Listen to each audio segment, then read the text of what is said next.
The following Divrei Torah are in memory of my mother, my uncle Aaron, my aunt Bertha, and my aunt Rama.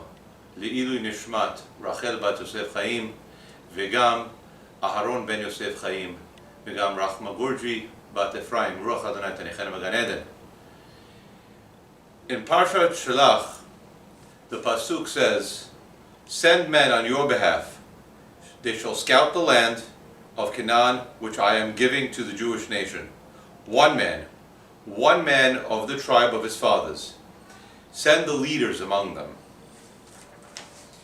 It is not a coincidence that the Torah records the story of the spies immediately after the story of Miriam being stricken with sarat, or leprosy, for speaking lashon hara against her brother Moshe.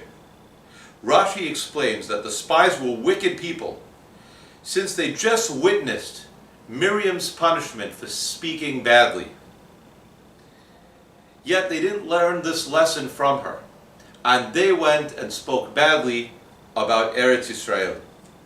The Torah records that Hashem is telling Moshe to send spies for yourself, to mean Hashem's not commanding him to send the spies.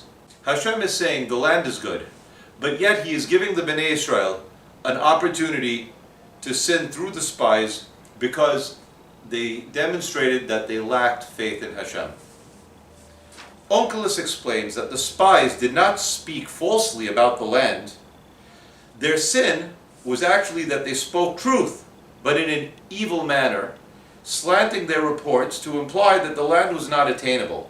Their sin was that they did not report their findings accurately. They gave their personal opinions based on their own personal fears. They stated that the Bnei Israel would not be able to conquer their land. In reality, nobody asked for their opinion.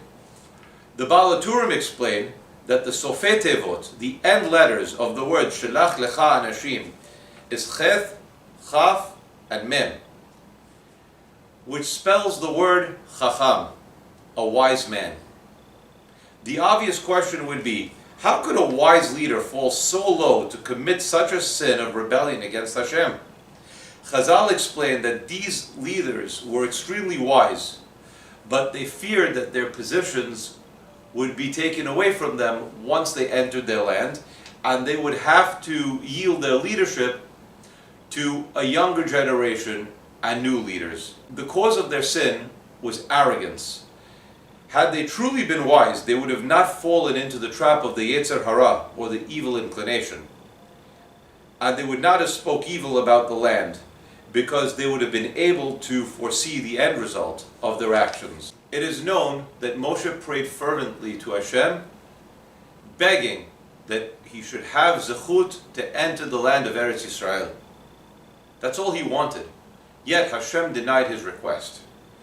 Harav Abu Chatzera quotes in Arizal, explaining that 3 people were reincarnations of Moshe Rabbeinu: Eliezer Hagadol, Rav Hamnuna, and Yehuda Hanasi. So the word Shelach Lecha alludes to Moshe sending spiritual extensions of himself. Each of the 3 comments, one man, refers to a different incarnation. The word Vayatharu, which means to spy, may also be understood as Vayivaturu, which means to remain. Through these psukim, we learn from the episode of the spies that Hashem is consoling Moshe that he personally will not be entering the land, by informing him that great men who will be his spiritual extensions will enter the land and remain there. The Sfat Emet uses this pasuk to teach us a Jew's purpose in this world. A person is placed in this world to be a shaliach, or messenger of Hashem, in order to fulfill a specific mission. While the Bnei Israel were in the desert, they lived a supernatural lifestyle, relying on miracles for their every need.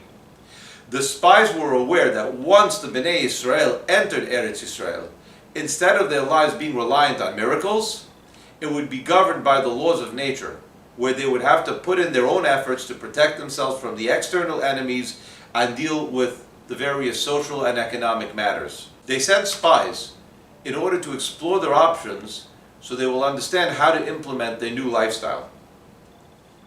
A Jew's purpose in life is to carry out the mission of Hashem. When we view life through the lens of humanity, we tend to see many hurdles to overcome, and they may even seem unattainable. When we view life through a lens of Torah, we train ourselves to think about what Hashem wants from us. When we remain focused on this end goal, we realize that we must accomplish our mission on behalf of Hashem.